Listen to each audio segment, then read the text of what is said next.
Eh bien, c'est parti. Donc, bonjour tout le monde. Bienvenue pour ce nouveau webinaire en cardiologie sur la plateforme Webikeo. Nous sommes très heureux de vous accueillir pour de nouvelles informations sur la cardiologie et aujourd'hui pour parler de la gestion thérapeutique du chien cardiaque en stade C, en stade donc sur la phase décompensée via la quadrithérapie. Donc, dont on va parler aujourd'hui avec Eric Beaumassy, puisqu'on a la chance, vous avez la chance d'avoir Eric aujourd'hui avec vous pendant 1 heure pour tout savoir justement sur la gestion thérapeutique du chien cardiaque, principalement en stade C, puisque sinon on aura du mal à tout aborder sur 1 heure.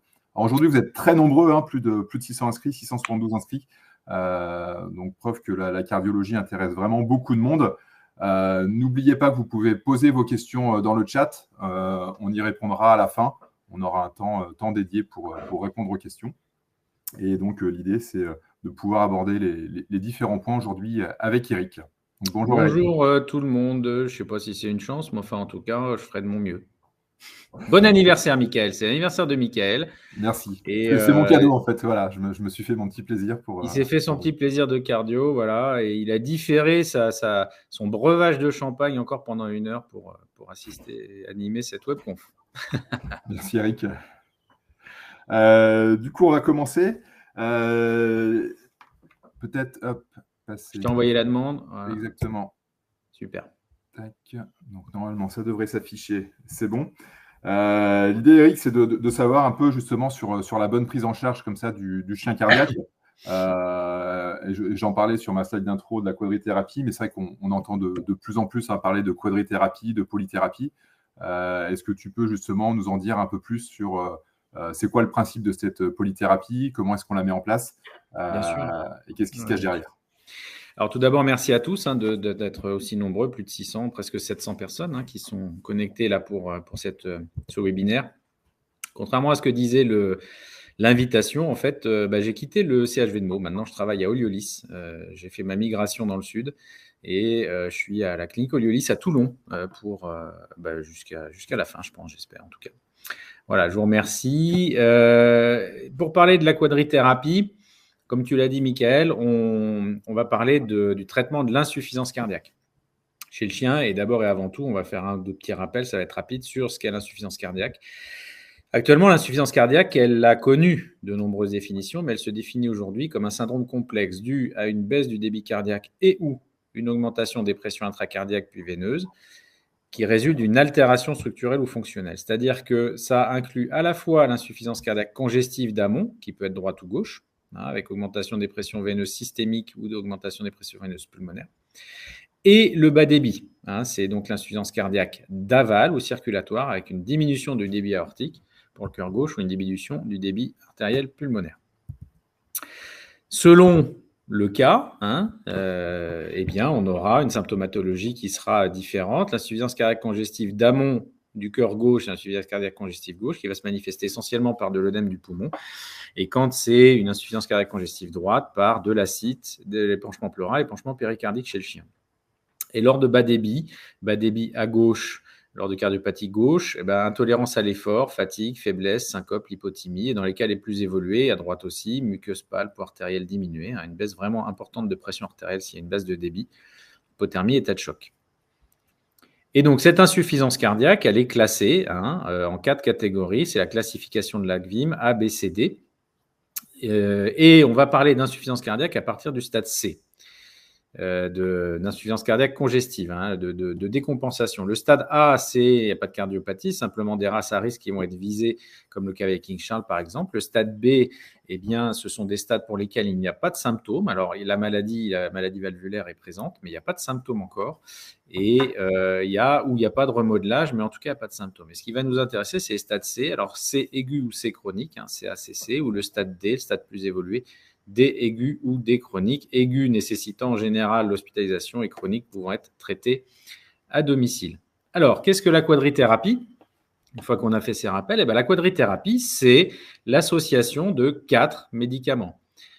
Les diurétiques de Lens, furosémide ou thorazémide, le pimobindane, un IECA, parmi ceux qui sont disponibles, et l'aspironolactone. Voici le principe de la quadrithérapie. Pardon. Et on va détailler tout ça après. Alors, pourquoi aujourd'hui on parle de quadrithérapie ? Avant le 21e siècle, en fait, on traitait de manière assez sommaire. Ou au tout début du fin 20e siècle, on traitait de manière assez sommaire. Les premières études sur l'efficacité des médicaments en cardio-chien, c'était les études 1995-1999 sur les IECA, qui ont montré l'efficacité de cette classe de molécules dans le traitement de l'insuffisance cardiaque. Donc, il y avait l'étude COVE pour l'enalapril, l'étude IMPROVE pour l'enalapril également, l'étude BENCH pour le bénazepril. Ensuite, en 2006, a été introduit le pimobendan pour le stade C de l'insuffisance cardiaque par l'étude QUEST qui a montré que la survie est augmentée dans le groupe pimobendan par rapport au groupe bénazepril seul. Ensuite, il y a eu l'étude de Bernet, qui est une étude faite en 2010, qui a montré, pareil, dans les stades C, les stades symptomatiques, l'augmentation de la survie avec l'utilisation de la spironolactone. Donc, dans le groupe spironolactone versus un groupe dans lequel il y avait soit les traitements conventionnels, soit pas de spironolactone. Et puis l'étude BEST, plus récente, 2020, l'étude BEST qui est une étude qui associe deux molécules, deux des molécules précédentes, c'est-à-dire le bénazepril et la spironolactone, donc étudiée versus le bénazepril seul et qui a montré une efficacité supérieure de cette association dans le traitement de l'insuffisance cardiaque par rapport au bénazepril seul. Pour les diurétiques, enfin, alors les diurétiques, c'est quelque chose de très particulier parce que ça fait des décennies, si ce n'est un demi-siècle, qu'en cardio-véto, on utilise le furosémide, un diurétique de Lens, sans aucune preuve. Sans aucune preuve, j'entends par là, sans aucune preuve clinique par des études. C'est-à-dire que ça a été introduit il y a très, très, très longtemps et je dirais que preuve d'efficacité vaut absence de preuve, en ce sens que c'est tellement efficace et c'est tellement évident que c'est efficace qu'aucun laboratoire n'a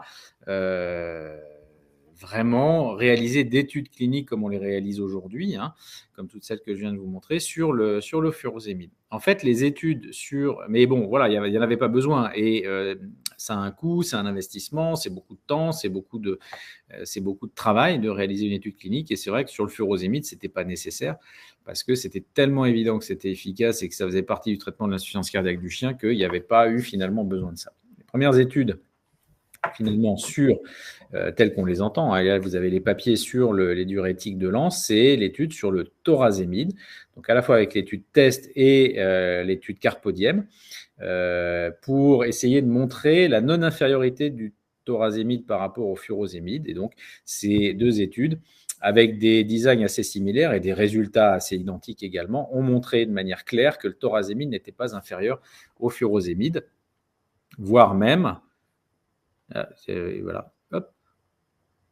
Voire même que le thorazémide avait des effets supérieurs au furosémide quand on considère un critère d'efficacité composite ou secondaire et composite, comme on l'appelle, c'est-à-dire sur la mort cardiaque spontanée par euthanasie ou aggravation de la classe d'insuffisance cardiaque.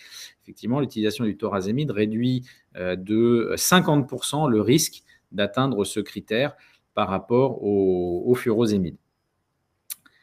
Et je vous ai mis cette diapo-là simplement parce que quand on discute entre confrères, il y a beaucoup d'appréhension par rapport au thorazémide, comme il y a eu d'ailleurs beaucoup, je me souviens, beaucoup d'appréhension par rapport au furosémide dans certains cas, voire même chez le chat en l'occurrence. Le furosémide chez le chat, parfois on dit attention, c'est dangereux, ça provoque une insuffisance rénale. En fait, ce qui se passe, c'est que chez des chiens sains, avec des doses de thorazémide, vous voyez, 0,25, ce n'est pas une petite dose, ce n'est pas le 0,1 de départ, c'est 0,25 mg/kg chez les chiens sains pendant 26 semaines, ça fait presque 6 mois, eh bien, il ne se passe rien. Donc, c'est un diurétique qui est très bien toléré chez le chien sain et qui est également très bien toléré chez le chien malade, chez le chien insuffisant cardiaque. Il y a une petite différence, c'est vrai, entre dans l'étude TEST, c'est ce que vous montre cette diapo, entre le furosémide et le thorazémide. Il y a moins de stades précoces dans le groupe thorazémide d'insuffisance rénale, selon la classification IRIS, que pour le furosémide. Néanmoins, la différence est, même si elle est significative, elle n'est pas très importante. Et ce qu'il faut retenir, c'est qu'on reste sur des animaux qui sont de stade iris précoce également, stade iris 1 et 2. C'est-à-dire que le thorazémide, par rapport au furosémide, n'induit pas plus de risques importants ou graves, entendez par là les stades 3 ou 4 de la classification iris, par rapport au furosémide. Donc, je crois qu'il faut vraiment, et c'est pour ça que je vous ai mis ces deux précédentes diapos, je crois qu'il faut vraiment ne pas avoir peur d'utiliser le thorazémide. C'est une molécule qui est très efficace, qui a prouvé ses effets, alors non inférieurs au furo, mais voire même un petit peu mieux sur le critère composite, et qui fait vraiment partie intégrante de l'arsenal thérapeutique. Et tiens, oui, excuse-moi. Ouais, j'avais une question avant de passer à la suite, là, parce qu'on voit du coup qu'il y a quand même pas mal d'études qui supportent justement l'utilisation de toutes ces molécules-là, de la polythérapie, de la quadrithérapie. Il y a même le dernier consensus ACVIM. Pour autant, il y a encore pas mal de confrères qui peuvent avoir des difficultés ou pas forcément, qui ne voient pas forcément l'intérêt de prescrire toutes ces molécules-là. Qu'est-ce que tu pourrais leur dire pour les convaincre et puis aussi pour faciliter l'adhésion des propriétaires, justement, quand ils vont… Alors, il y a plusieurs questions en une, là, en fait.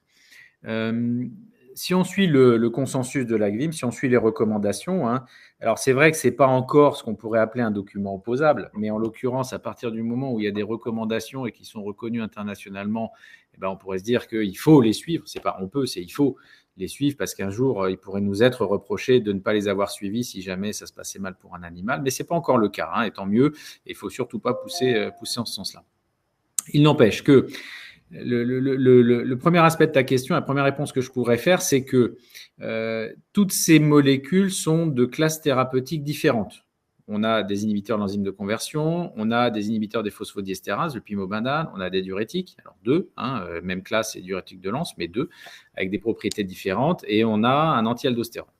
Donc, ils ont tous individuellement montré une efficacité sur ce qu'ils savent faire, les IECA sur l'inhibition de l'enzyme de conversion, etc. Bon, je vous passe la liste.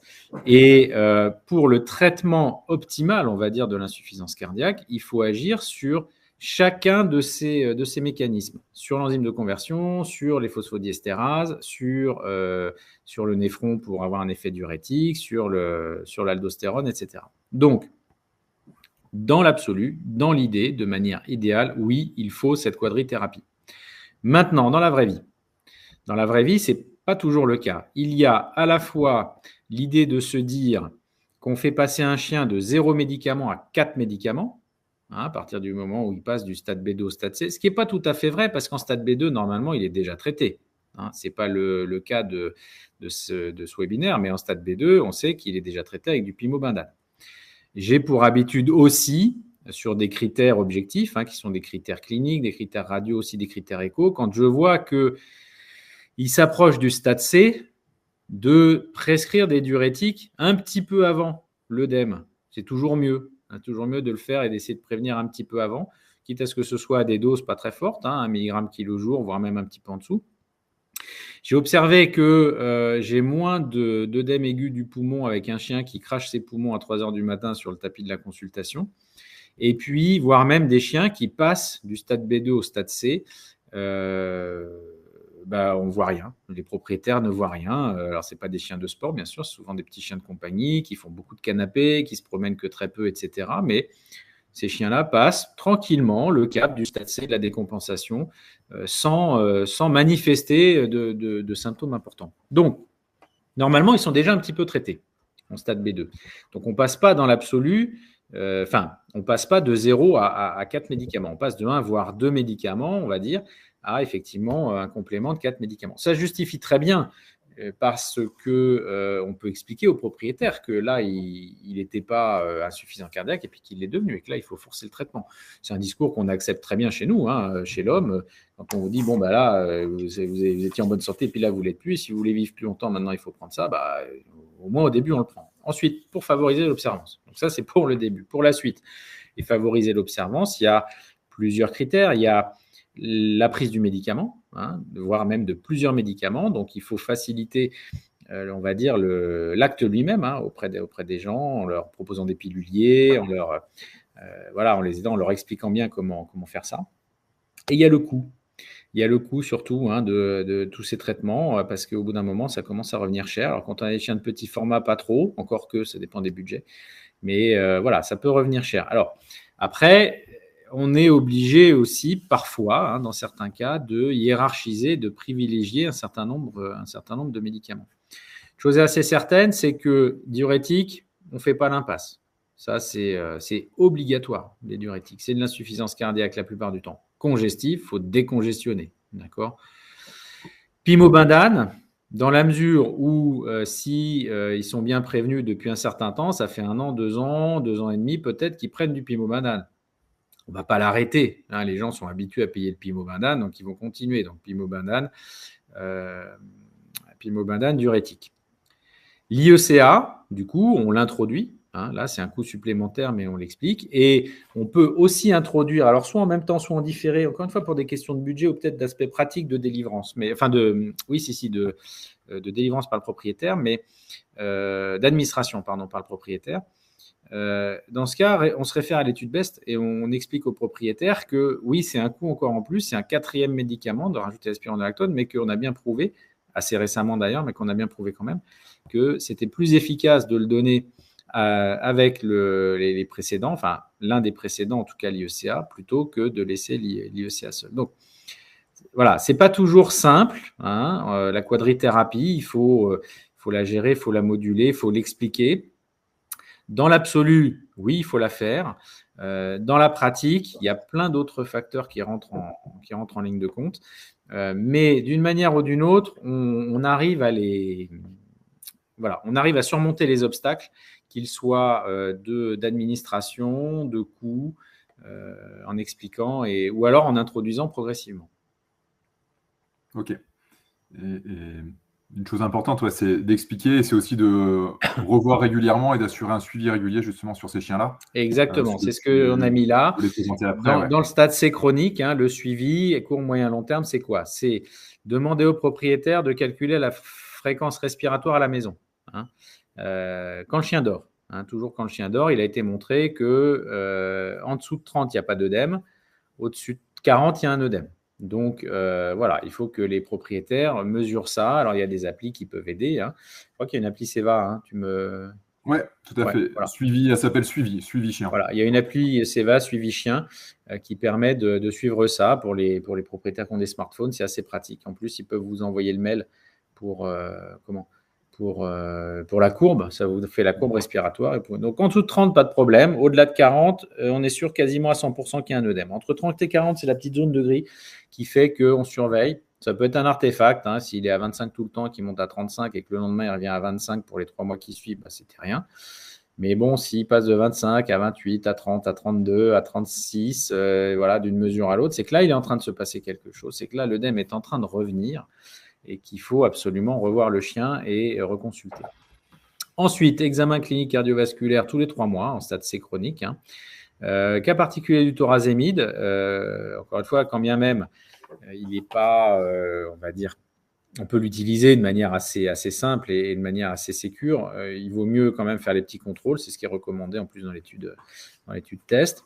Une écho tous les 6 mois et puis des clichés radio s'il y a des récidives de signes respiratoires ou si vous avez un doute sur le fait que l'insuffisance cardiaque revient ou pas.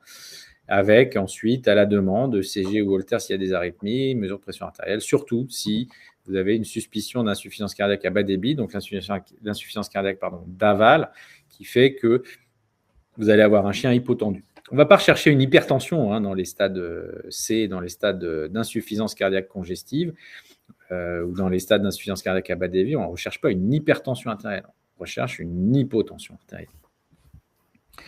Et si on fait tout ça bien, il faut prévoir une espérance de vie médiane de 1 à 2 ans. Alors ça, c'est vrai que c'est 1 à 2 ans. Ça mériterait peut-être d'être réévalué parce que dans la pratique, c'est pareil. Nous, on a des chiens qui vont beaucoup plus loin que ça. Assez régulièrement, ce n'est pas exceptionnel, des chiens qui font 2 ans, 3 ans, bien traités. Alors, ça dépend aussi de la motivation des propriétaires. Clairement, c'est sur de la quadrithérapie bien suivie, bien sûr. Mais on a des animaux qui, et puis avec évolution des protocoles en fonction de l'évolution de la maladie et de l'état du chien, mais on a des animaux qui font plus que ça. C'est vrai qu'on disait que les stades C et D, c'était entre 1 et 2 ans. Et aussi, alors ça n'a pas été forcément clairement revu avec l'apparition du thorazémide, avec, on va dire, de forcer un petit peu, ou en tout cas d'inciter un petit peu à vraiment faire cette quadrithérapie. Mais très probablement qu'on pourrait revoir ces chiffres-là et que c'est un petit peu plus élevé. Ce qui est quand même pas mal, hein, parce qu'à partir du moment où ils ont un souffle, le stade B, c'est 3 à 5 ans. Et puis là, si on arrive à 2-3 ans, vous voyez que sur un chien qui commence même assez tôt une maladie mitrale, entre le premier souffle et entre son décès, malheureusement, il peut se passer entre 5 et 8 ans. Ça fait une belle durée, hein, ça fait une belle durée de vie. C'est vrai qu'on ne trouve pas d'études récentes justement sur des données. Sur la durée de vie, non. Ouais, ça mériterait vraiment d'être évalué. On est d'accord. Hein. Moi, j'observe que j'ai des chiens que je suis pendant 2 ans, 3 ans, voire plus, en stade C ou en stade D même, avec des propriétaires motivés, hein, bien sûr, hein, qui suivent. Hein. Et ouais, c'est plus que ça. Je pense que c'est plus que ça maintenant avec les traitements que l'on a qui sont nombreux, efficaces. On peut faire plein de protocoles. Voilà, on augmente vraiment la durée. Alors attention, toujours dans de bonnes conditions. C'est-à-dire que voilà, en privilégiant aussi la qualité de vie. C'est pas du jusqu'au boutisme.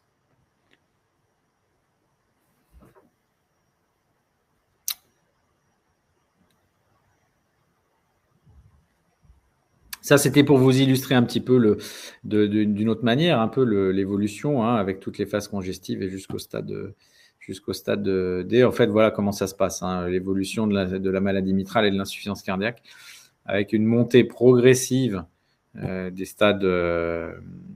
Alors, si, chose importante. Alors là, on n'est plus dans le stade C, mais ça, chose importante, c'est que dans le stade B, c'est pas linéaire. Quand je vous disais tout à l'heure qu'il m'arrive très régulièrement, très souvent, quand je revois les animaux, d'anticiper un petit peu la prescription et la prise de diurétique, c'est que on va dire dans les 12 mois qui précèdent le cap du stade C, là, il y a une accélération des choses, et en particulier une accélération de l'augmentation des dimensions de cavité, oreillette gauche et ventricule gauche. Donc, de l'intérêt de bien les suivre.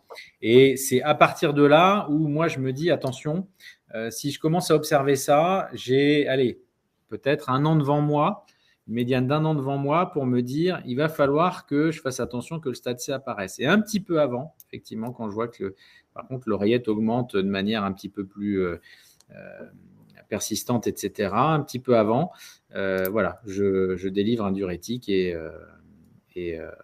ça permet chez beaucoup de chiens de passer le cap du stade C sans trop de dégâts, sans trop de stress. Parfois même, ils le sentent. Ils le voient pas. Ouais, tu as moins cette décompensation brutale du coup du B2C, quoi. Il me semble, ouais. Il me semble. Pour l'insuffisance cardiaque aiguë, hein, les traitements, alors là, on n'est plus tellement dans la quadrithérapie, mais enfin, on reste dans l'insuffisance cardiaque. Hein, c'est en général en hospitalisation, repos, oxygénothérapie, sédation, c'est les 3 principales mesures d'urgence à faire. Furosémide, hein, soit en bolus, soit en CRI. Moi, je fais les deux. Je commence par un bolus et direct après, je mets une CRI. Hein. CRI sur 4 heures ou sur 6 heures. Jusqu'à résolution de l'œdème. Alors, comment je vois ça ? Je suis la fréquence respiratoire. Et de la même manière, hein, ce que je vous ai dit tout à l'heure sur le fait qu'on descend en dessous de 30 quand il n'y a plus d'œdème pulmonaire, et ça s'observe aussi pendant l'hospitalisation. Pimobanane injectable en IV, hein, il est disponible, et puis relais Péros, et puis d'autres mesures si nécessaire. On pose toujours la question, est-ce qu'il faut des perfusions ou pas ? Est-ce qu'il faut de l'eau ou pas ? Pas de perfusion. Alors, on est bien obligé de mettre un peu de liquide quand même dans le pouce-seringue. Et l'eau à volonté à partir du moment où l'œdème est résorbé. Sinon, on ne donne pas d'eau. Hein. On attend que l'œdème soit résorbé et après, on les abreuve. C'est assez rapide. Hein. Là, vous voyez, les CRI, c'est sur 4 heures ou 6 heures en général. Allez, même si on est obligé d'en refaire une derrière, en général, en une demi-journée, 3/4 de journée grand maximum, normalement, l'œdème s'est amélioré. Donc, mais on ne les abreuve pas dès qu'on les hospitalise quand ils sont dans ces crises-là. Voilà. Le stade D chronique ressemble beaucoup au stade C chronique, c'est de la même manière une quadrithérapie, avec des diurétiques de lance, furosémide ou thorazémide, sur les doses qui sont recommandées, pimobandane, IECA, spironolactone. Alors, là, c'est la quadrithérapie classique. Après, ce que recommande le consensus, c'est direct pour le stade D, la digoxine, même s'il n'y a pas d'arythmie, ou même en particulier, même s'il n'y a pas de fibrillation atriale, ou associé au diltiazème s'il y a une fibrillation atriale. Voilà. Donc, la digoxine est indiquée. En fait, c'est une pentathérapie avec la digoxine pour le stade D chronique, parce qu'il est recommandé par le consensus de la donner d'emblée. Du sildenafil s'il y a une hypertension pulmonaire, ça se met en évidence en particulier assez facilement en faisant une échographie. Pas d'exercice et chose importante, parce qu'on a la question de temps en temps, surtout à l'approche des congés d'été, gens qui partent à la montagne, etc. Ils disent est-ce qu'il peut aller à la montagne? Voilà, je vais à Serre-Chevalier, je suis à 1800 mètres d'altitude. Et normalement, un chien qui est en insuffisance cardiaque évoluée, stade D chronique, il faut éviter l'altitude. Il y a moins d'oxygène et il y a plus de risque de récidive. Donc ça, c'est un truc tout bête dont on ne parle pas jusqu'à présent. Et moi, je vous livre le truc. C'est parce que, effectivement, j'ai eu plusieurs fois la question, donc je me suis renseigné. C'est dans le consensus, en fait. C'est une toute petite ligne dans le consensus. Mais quand on lit bien, c'est dedans. Il vaut mieux éviter les altitudes au-delà de 1200-1500 mètres pour le confort du chien et puis pour limiter les risques de récidive d'œdème du poumon. Sur la prise en charge, elle ressemble un petit peu à celle du stade C, c'est la même chose, c'est juste la périodicité qui va changer, c'est-à-dire que calcul la fréquence respiratoire, pareil, examen clinique cardiovasculaire, bilan sanguin, là on est plus sur tous les 3 à 4 mois, on est sur les 1 à 2 mois, faut le faire beaucoup plus fréquemment, le stade D est plus court que le stade C aussi, on est sur une insuffisance cardiaque qui est terminale. Échocardio, non pas tous les 6 mois, mais tous les 3 mois. Et puis, cliché radio, aussi souvent que nécessaire. Et pareil pour ECG Holter, arythmie, mesure de pression artérielle. Tiens, Eric, est-ce que tu as des propriétaires qui modifient de même, ou tu leur demandes de modifier la posologie des diurétiques par rapport à la fréquence respiratoire? Alors, oui, quand ils sont un peu dans l'urgence ou quand ils sont dans l'embarras. Sinon, je demande à ce qu'ils reviennent me voir. Le problème de ça, c'est que… alors, faut être sûr de ses propriétaires, j'ai envie de te dire. Propriétaire qui t'envoie toutes les semaines ou toutes les 2 semaines, j'en sais rien, par l'appli Suivi Chien, qui t'envoie ça toutes les semaines ou toutes les 2 semaines, la courbe de fréquence respiratoire, et puis que tu vois quelque chose, et lui, tu peux lui dire à un moment donné que si ça passe à 35-40, le temps que toi tu répondes ou qu'il s'organise pour venir te voir, il modifie un petit peu la dose diurétique, tu vois. Ouais. Après, le problème, c'est que si ce n'est pas ce type-là de propriétaire, il y a toute l'échelle de gris entre les deux, mais si ce n'est pas ce type-là de propriétaire, tu vas avoir des traitements qui vont être faits un petit peu n'importe comment, malheureusement, alors de bonne foi, mais parce que les propriétaires ne sont pas vétérinaires, ça c'est notre boulot, mais qui vont être faits un petit peu n'importe comment, et puis la dose de diurétique va être modifiée quand le chien il aura une fréquence respiratoire un peu rapide, par exemple, il s'énerve, ou elle est mal prise, ou elle est mal, elle est mal mesurée. Et puis qui vont commencer aussi à faire ça dès que le chien va tousser un petit peu. Dès qu'il va être un peu abattu, etc. Alors que ce n'est pas forcément une récidive d'œdème pulmonaire. Donc, voilà, ça c'est pareil, ça dépend de la personne que vous avez en face, ça dépend de son investissement, de la manière dont le chien est traité et de la confiance que vous pouvez avoir dans votre propriétaire par rapport au suivi du traitement. Donc, pour répondre à ta question clairement, oui et non. C'est pas très clair, mais c'est oui et non. Ça dépend du cas.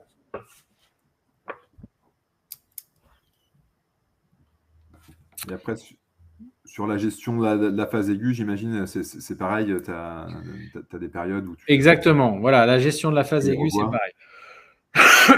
Alors, dans la gestion de la phase aiguë sur le stade D, alors vous avez vu que dans le stade C, en phase aiguë, il n'était pas recommandé le thorazémide. Ça, le consensus ne le recommande pas en phase aiguë du stade C, mais que dans le stade D aigu, furosémide, les mêmes posologies de bolus et de CRI ou du thorazémide d'emblée.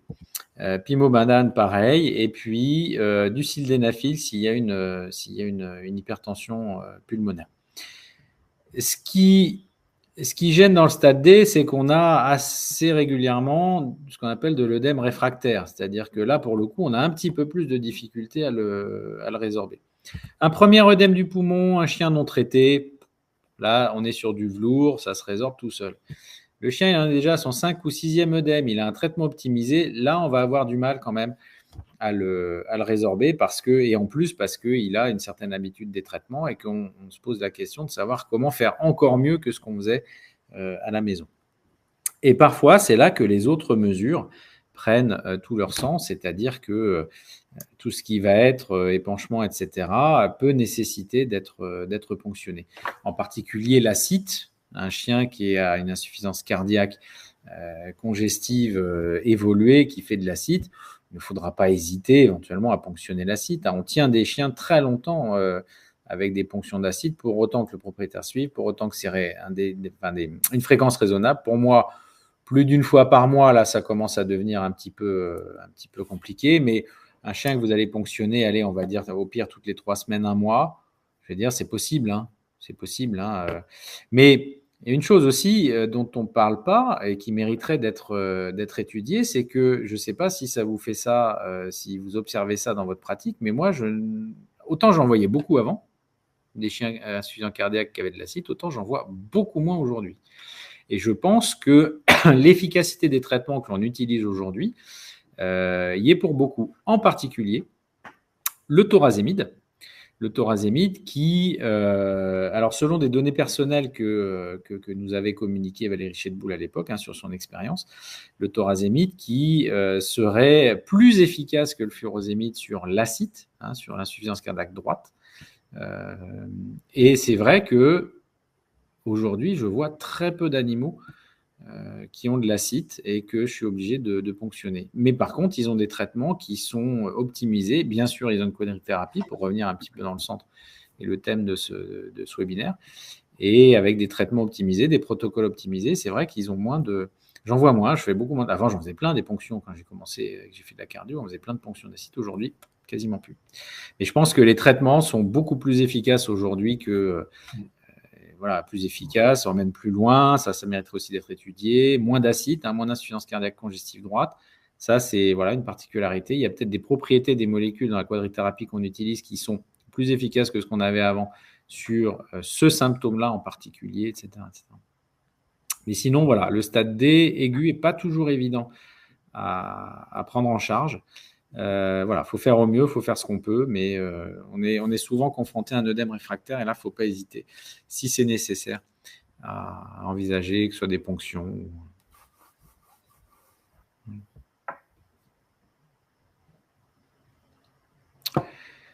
Stade D, on contrôle la fonction rénale, les électrolytes, les animaux qui sont hospitalisés quelques jours, hématocrite, taux de protéines, tous les 12 à 24 heures, on vérifie qu'ils ne soient pas en baisse de taux de protéines, ça peut arriver, surtout quand ils ont aussi des épanchements comme ça, comme de l'acide.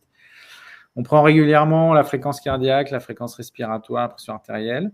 On peut faire des radios ou une écho T-FAST pour voir s'il y a des lignes B ou pas. Ça, c'est un bon indice aussi, sans refaire de radio, si l'animal reste instable, pour voir si oui ou non il y a toujours de l'œdème. Alors, ce que je vous dis là, ça vaut aussi pour le stade C aigu.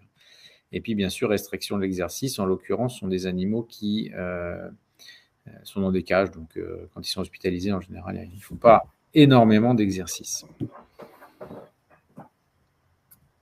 Ah oui, alors là, c'est embêtant parce qu'il y avait une animation. Il ne fait pas l'animation.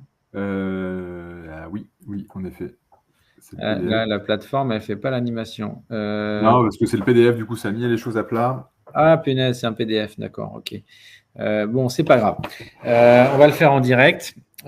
Pour les autres traitements de l'insuffisance cardiaque congestive. Alors, laissez-moi juste un petit instant, du coup, que je reprenne mes notes.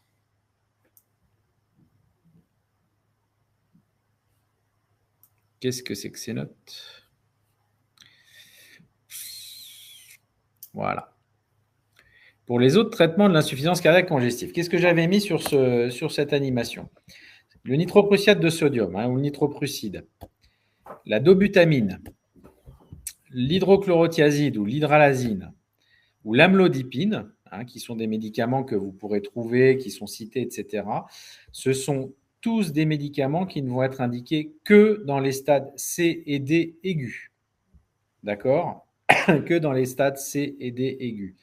Alors, c'est dommage parce que vous n'avez pas du coup les doses, mais c'est dommage et à la fois tant mieux parce que la fin de l'animation, c'était ce petit chien là sur le flanc avec un moniteur de pression artérielle. Ce sont des médicaments qui sont extrêmement difficiles à utiliser, à manipuler. Ils sont très efficaces, mais ils sont tellement efficaces que les effets indésirables sont immédiats et impardonnables. C'est-à-dire qu'il faut absolument s'assurer quand vous utilisez tous ces médicaments-là, si vous souhaitez les utiliser, que la pression artérielle systolique va rester en permanence H24 au-delà de 85 mm de mercure. Et cette pression, elle peut varier quasiment, on va dire, d'une dizaine de secondes à l'autre. Ce qui veut dire que quand vous faites ça, il vous faut planter quelqu'un devant la cage pour qu'il vérifie la pression. Et dès que la pression chute, eh bien, il faut immédiatement arrêter, voire donner des vasopresseurs pour restaurer la pression artérielle si elle chute trop bas. Et donc, c'est pas simple à utiliser. Alors, qu'est-ce qui se passe si vous faites pas ça? Si vous êtes en train de faire un vaccin et que votre chien il descend, il descend et puis après il s'arrête. Et ça, c'est des choses qu'on a observées aussi. C'est pour ça que c'est pas des médicaments faciles à utiliser. Donc, pourquoi pas? Vraiment, pourquoi pas? Vous pouvez, il y en a qui ont essayé. Certains ont eu des problèmes, pourquoi pas? Mais voilà, nitroprussiate de sodium, dobutamine, hydrochlorothiazide, hydralazine ou amlodipine dans les stades aigus à utiliser avec précaution. Les autres traitements, il y en a d'autres que vous pourrez trouver. Les bêta-bloquants. Les bêta-bloquants, normalement, c'est la diapo d'après, donc ça devrait être bon. Les bêta, voilà, celle-ci elle est bien. Les bêta-bloquants, on ne les utilise pas en stade B, C ou D, donc on ne va pas les utiliser beaucoup. Si ils sont déjà prescrits, il est recommandé de les continuer en stade C, de les diminuer, de les arrêter en stade D. Pommade à la nitroglycérine, elle est recommandée en stade CA. Tout ça, c'est aussi un peu du consensus. Le spray, il n'y a pas de données là-dessus. Je ne suis même pas sûr d'ailleurs que la pommade, on en trouve encore. C'était du lénitral pommade. À mon avis, on n'en trouve plus. Les antitussifs, alors ça, vous avez souvent la question aussi par les propriétaires. Les antitussifs peuvent être utilisés en stade C et D chronique, occasionnellement en stade B2. Si vous êtes en stade B2 et que votre animal tousse, c'est pas de l'insuffisance cardiaque. Attention, là, on parle de traitement pour stopper la toux lors d'insuffisance cardiaque. D'accord? Donc, les antitussifs ne sont pas utilisés dans le traitement de l'insuffisance cardiaque. Ok, donc ne considérez pas qu'un chien qui tousse en stade B2, si vous lui donnez un antitussif, vous traitez le stade B2. Vous allez traiter l'origine de sa toux, qui peut être trachéale, bronchique, laryngée, bref, peu importe. Mais vous ne traitez pas une insuffisance cardiaque avec des antitussifs. Et enfin, les bronchodilatateurs, quand on doit en utiliser, ça c'est pareil, ce n'est pas des traitements de l'insuffisance cardiaque, mais quand on doit les utiliser, eh bien, on peut les utiliser, c'est ce qui est recommandé dans les stades C chroniques, D aigu et D chronique. Voilà. Pas dans les stades C aigu. Okay. Il n'y a pas d'explication à ça. Il n'y a pas d'explication à ça. Je vous avouerai que je suis assez surpris, pourquoi pas les stades C aigus aussi. Bon. C'est vrai que le consensus ne donne pas vraiment d'explication, c'est ce qu'il recommande. Bon, eh bien, écoute, merci Eric pour toutes ces explications. Je crois que c'est c'est la dernière, voilà, c'est la dernière diapositive. Après, on a un petit peu de temps là pour des questions. Ouais, il y a des questions, j'ai vu.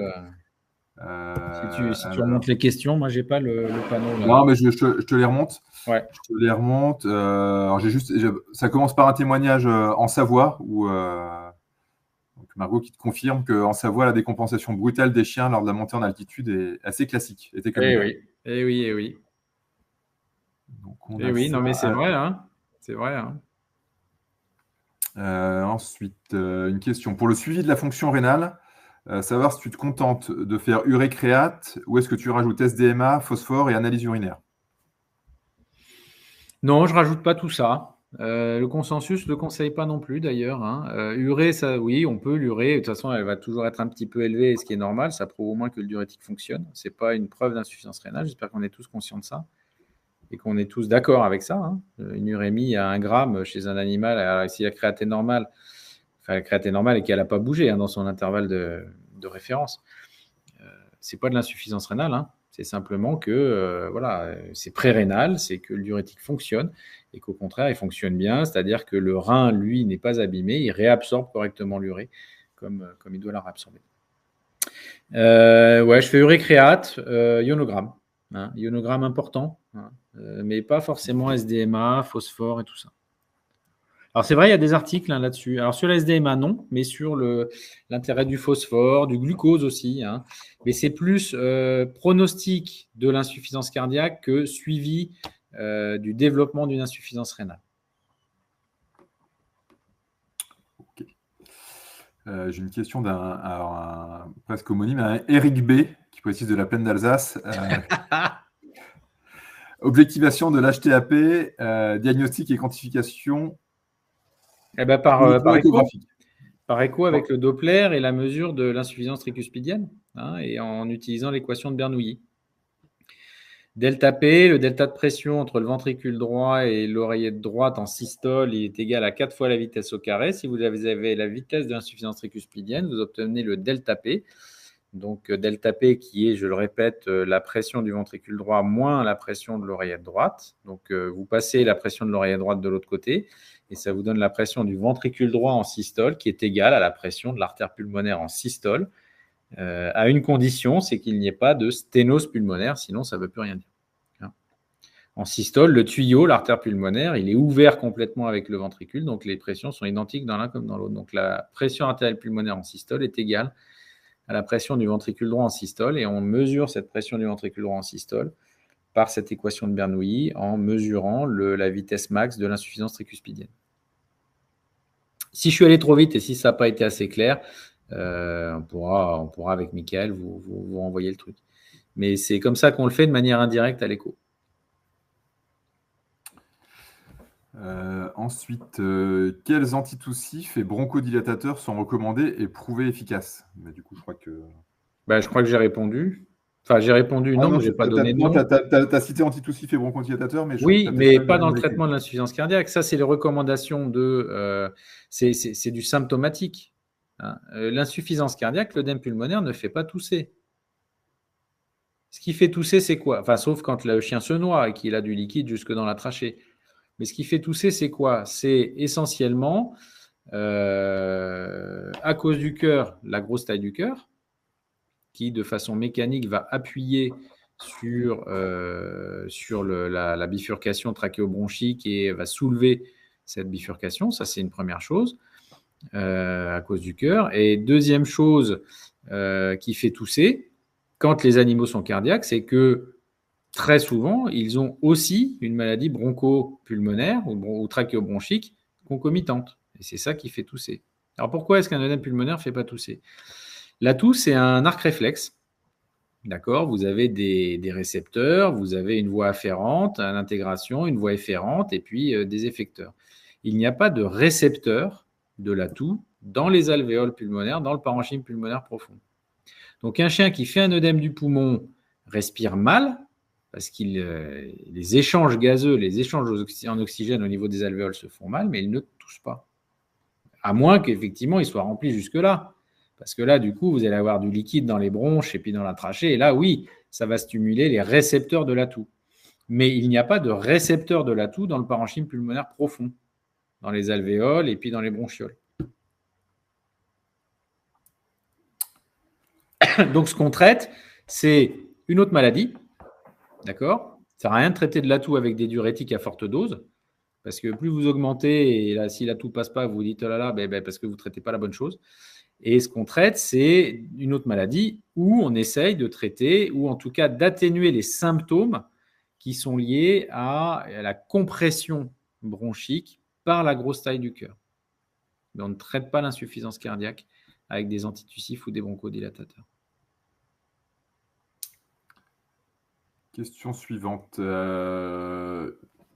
Qu'est-ce qu'il faut utiliser comme molécule pour la sédation en stade aigu C et D? Tout fonctionne. Tout fonctionne. Il faut juste qu'il soit calme. Imaginez un chien. Vous allez l'imaginer très vite parce que le prochain que vous aurez, vous essaierez ça. Vous respirez avec lui. Hein? Comme il respire, vous respirez comme lui. Voilà. Et vous demandez au propriétaire depuis quand ça dure. Et je sais pas, 1 heure, 2 heures, 12 heures, 24 heures. Et vous imaginez respirer comme ça, hein, la gêne que vous ressentez, vous, c'est la gêne que ressent le chien. Vous imaginez respirer comme ça depuis la durée que la propriétaire vous a indiquée. Et donc, vous verrez que là, c'est extrêmement anxiogène. Donc, en fait, l'idée de tranquilliser, peu importe, hein, c'est vraiment de calmer l'anxiété du chien, qui en plus, lui, ne comprend pas ce qui lui arrive. Et puis, vous avez beau lui expliquer avec vos mots, il ne va pas vous entendre, il ne va pas vous comprendre non plus. Donc, c'est calmer cette anxiété. Ça, c'est la première chose. Deuxième chose, l'une des vertus de la diminution de la fréquence respiratoire, en calmant l'anxiété comme ça, vous allez diminuer la fréquence respiratoire, c'est qu'on diminue la demande en oxygène du myocarde aussi. D'accord. Et les morphiniques, par exemple, sont très bons pour ça, mais n'importe lesquels. Mais même, par exemple, du Calmivette ou d'autres tranquillisants, tout fonctionne. Il est plus dangereux de laisser un chien dans cet état-là, avec son anxiété, avec sa respiration rapide, que de le tranquilliser, quel que soit le tranquillisant. Très bien. Ensuite, en cas d'anomalie du ionogramme, lors des contrôles, quoi faire? Après, ça dépend quoi? Sodium, chlore ou potassium? Sodium, chlore, souvent, on s'en moque un petit peu. Ça dépend, sauf si c'est vraiment très, très altéré. Le potassium, on complémente en potassium. C'est souvent le potassium qui est abaissé, on complémente. Après, tu as répondu, hein, mais dans ton bilan sanguin à faire tous les 3 à 6 mois, qu'est-ce que tu mets dedans?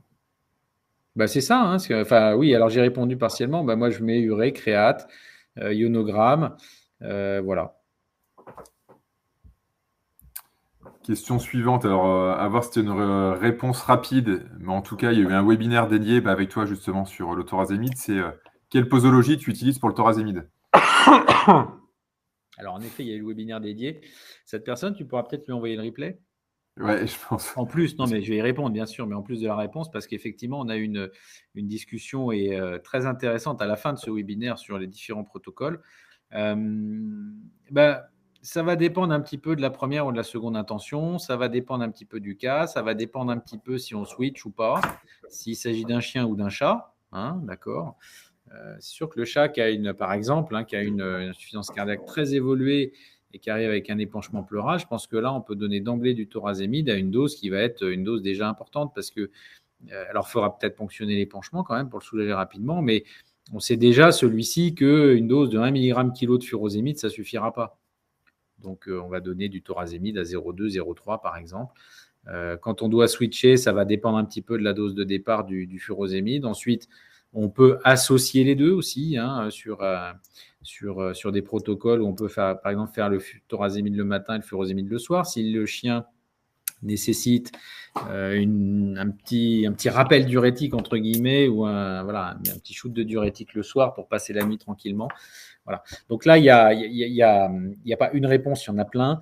Je crois qu'effectivement, si tu as l'adresse mail de cette personne, tu peux lui envoyer le replay du webinaire de la fois dernière parce qu'on avait justement tout détaillé là-dedans. Je pense que c'était assez cool. Je ne suis pas sûr d'avoir l'adresse mail, mais en tout cas, elle te l'envoie directement sur Webikio, sur la chaîne Seva. Donc, ça, ou elle te l'envoie. Après, ton adresse, elle n'est pas confidentielle.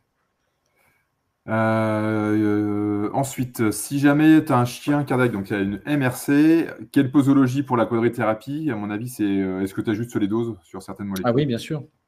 Un chien cardiaque, c'est-à-dire que là, on parle d'insuffisance cardiaque chronique et d'insuffisance rénale chronique. C'est ce qu'on appelle un syndrome cardio-rénal. C'est-à-dire que, bien sûr, qu'on est obligé d'adapter, mais on adapte le cœur et le traitement cœur et traitement rein. C'est-à-dire qu'on est en permanence. Alors là, c'est une situation qui est très compliquée, et qui n'est jamais stable. C'est-à-dire qu'on fait le yo-yo entre préserver le cœur et sacrifier le rein, puis le coup d'après, sacrifier un peu le cœur pour restaurer le rein, et vice-versa, etc. Et tout ça tout au long du temps, parfois sur des périodes de 2-3 semaines, pas plus, où on est obligé à chaque fois de réadapter. Donc, voilà, c'est des situations compliquées. Donc oui, on adapte les traitements. Ça dépend ce qu'on veut privilégier. Ça dépend ce qu'on veut. Quel organe on veut privilégier, cœur ou rein, et à l'inverse, quel organe on veut sacrifier sur le moment, pas tout le temps, mais sur le moment, cœur ou rein. Et le coup d'après, c'est peut-être l'inverse, etc. Et on a énormément de difficultés à trouver un équilibre de traiter correctement sur le long terme une insuffisance cardiaque congestive et une insuffisance rénale chronique.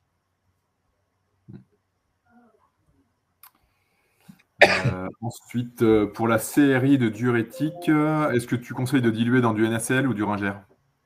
Alors plutôt du NaCl. Plutôt du Et à NaCl. quelle dose? Mais je crois que tu avais Les donné la doses, dose. je les ai notées. Hein. Ouais. C'est 1 mg kHz sur 4 heures ou 0,66 mg kHz sur 6 heures. Ce qui fait en dose totale sur 4 ou 6 heures, quand vous calculez, ça fait la même chose. Selon qu'on veut aller plus vite ou moins vite.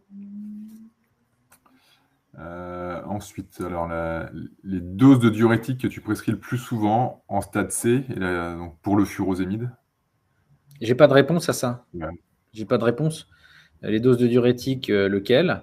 Et C'est précisé pour le furo. entre 1 et 6 mg kg pour le furosémide, entre 1 et 3 fois par jour, et entre 0,1 et 0,6 pour le thorazémide, 1, 2, voire 2 fois par jour, peut-être associé avec du furosémide aussi, etc. Donc là, c'est vrai que je n'ai pas de réponse unique pour cette question.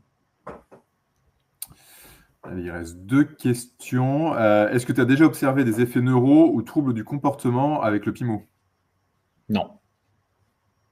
Des petits troubles digestifs, oui. Hein, ça peut arriver, c'est assez rare d'ailleurs. Mais non, pas d'effet neuro ni troubles de comportement avec le PIMO banal. Et la dernière, pourquoi les INS sont contre-indiqués en cas de maladie cardiaque? Ils ne sont pas contre-indiqués dans l'absolu en cas de maladie cardiaque.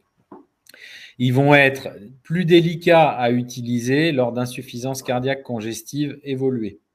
Simplement parce qu'ils provoquent une diminution du débit sanguin rénal en association avec les traitements de l'insuffisance cardiaque congestive évoluée, en particulier diurétique. Mais les INS ne sont pas contre-indiqués lors de maladies cardiaques. Vous voyez la nuance? Déjà, dans la formulation, moi je parle plutôt d'insuffisance cardiaque congestive que de maladie cardiaque. Parce qu'un chien qui a un souffle, on l'a découvert il y a une semaine, il est en stade B1, il a une maladie cardiaque, il a une maladie mitrale, mais il n'est pas insuffisant cardiaque, il est loin de l'être encore. Et puis, il n'a pas de traitement. Donc là, je ne vois pas pourquoi, s'il a une douleur quelconque. Le chien qui est en stade D chronique déjà depuis quelques mois, que vous avez du mal à stabiliser, qui a des doses très fortes de diurétiques, voire des associations de diurétiques, et chez lequel vous allez avoir besoin peut-être d'une dose importante d'INS parce qu'en plus, il a mal à ses hanches, là, oui, il faudra quand même faire attention et bien surveiller la fonction rénale. Mais voilà, c'est pas, de manière globale, ce n'est pas contre-indiqué les INS, ni même les AIS d'ailleurs. Les AIS, c'est pareil, hein, les corticoïdes, il faut faire attention à leur utilisation parce que les corticoïdes retiennent du sodium. Donc, il faut faire attention à leur utilisation dans les insuffisances cardiaques traitées, voire évoluées. Mais dans l'absolu, pareil, un chien qui est en stade B1, s'il a besoin de cortisone, oui, feu vert. Hein. Sur un B2 également ou... Ouais, franchement, ouais, ça dépend du cas. Attention, parce que la cortisone, tu sais, c'est un petit peu le bonbon Haribo du vétérinaire. Hein. Donc, bien utilisé pour la bonne indication, oui. Regarde, tu as un chien qui a un stade B2, tu as un King Charles qui a un stade B2 et puis qui fait une méningite ou une encéphalite, tu vois, ou 10 immunitaire, tu n'as pas trop de choix que de lui donner de la cortisone. Donc oui, tu vas lui en donner et en étant assez tranquille d'ailleurs hein, dans la délivrance. Ok. Et ben, il y en a une dernière en cours de route. Est-ce que le PIMO peut faire basculer du congestif vers le bas débit en début de traitement? C'est une excellente question. A priori, non. Le PIMO, il n'est pas hypotenseur. Hein. Il a même d'ailleurs été assez taclé et bien savaté au début, justement parce qu'on expliquait qu'il faisait l'inverse. Comme c'est un inotrope, on disait oh là là, mais il va faire monter la pression artérielle et c'était ce qu'on appelait à l'époque le fameux effet ice cream que comme il va faire contracter le cœur comme un fou, voire même il va aggraver la fuite mitrale. Donc hypotension, non, pas avec du PIMO. Par contre, avec un IEC, oui, possiblement. avec un IEC possiblement, hein, ça c'est connu, hein, pour provoquer éventuellement des hypotensions, surtout à des doses importantes. Et d'ailleurs, c'est une des raisons pour laquelle l'IEC, quand vous avez un animal hospitalisé, il est conseillé de l'arrêter le temps de l'hospitalisation. Ça, c'est la première chose quand l'animal l'a déjà. Et il est conseillé de ne pas le démarrer en hospitalisation dans les traitements de l'insuffisance cardiaque aiguë. Vous avez vu, il n'est pas du tout parlé d'IEC, diurétique et pulmonale, mais pas d'IEC. D'abord parce que ça met du temps à se mettre en place, mais qu'en début de traitement, ça a des effets hypotenseurs qui peuvent être délétères au chien. Donc, le PIMO, je ne crois pas. IEC, oui. IEC, oui, ça c'est connu, c'est décrit et il vaut mieux ne pas les utiliser comme ça. Enfin, pour éviter ça. Enfin, il faut utiliser les IEC, hein. Excusez-moi, je viens de me rendre compte. Mais voilà, on fait attention que, oui, les IEC peuvent avoir des effets hypotenseurs, que, à ma connaissance, n'a pas le pimomanal. Okay. Bah, écoute, et t'en as encore une dernière. Est-ce qu'il y a des particularités de traitement lorsque l'insuffisance est surtout ou exclusivement tricuspidienne? C'est une bonne question, ça aussi.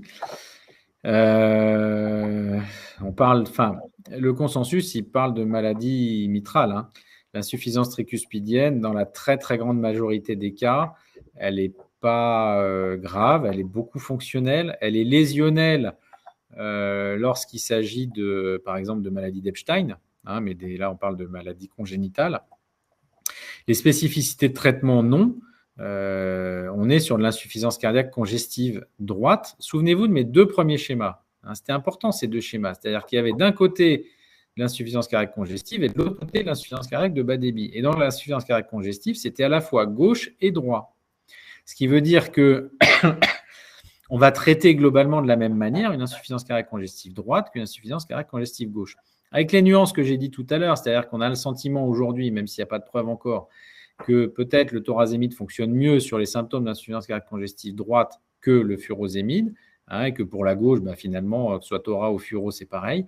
Mais voilà, mais on n'aura pas de particularité. Ce qui va faire la particularité, c'est l'origine de l'insuffisance tricuspidienne, en l'occurrence la maladie qui est à l'origine de. Hein, soit elle est fonctionnelle, soit c'est une dysplasie tricuspidienne, ou pire une maladie d'Epstein, ou je ne sais pas quoi d'autre. Endocardite, mais c'est rare sur la tricuspide. Enfin bon, voilà. Ok. Parfait, parfait. Eh bien, écoute, on a répondu à toutes les questions. Eh bien, merci. Alors, merci beaucoup. Merci de votre participation. Un grand merci, Eric. Merci à toi, Michael. Hein, merci à Seva pour soutenir ces webinaires, hein, qui sont toujours très riches d'enseignements, oui, d'échanges aussi, hein, même si c'est un webinaire d'échange, parce que les questions sont intéressantes. Merci beaucoup.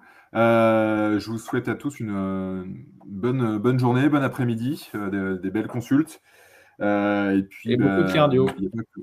Pour la quadrithérapie, on a toutes les solutions, hein, qui s'offrent à vous. Donc voilà, ouais. Je vous laisse voir ça sur vos étagères ou avec votre délégué Seva. Mais en tout cas, je vous remercie pour votre présence. Toi, Eric, pour ta participation. Merci à toi, Michael. Belle journée à tout le monde. Et bon après-midi.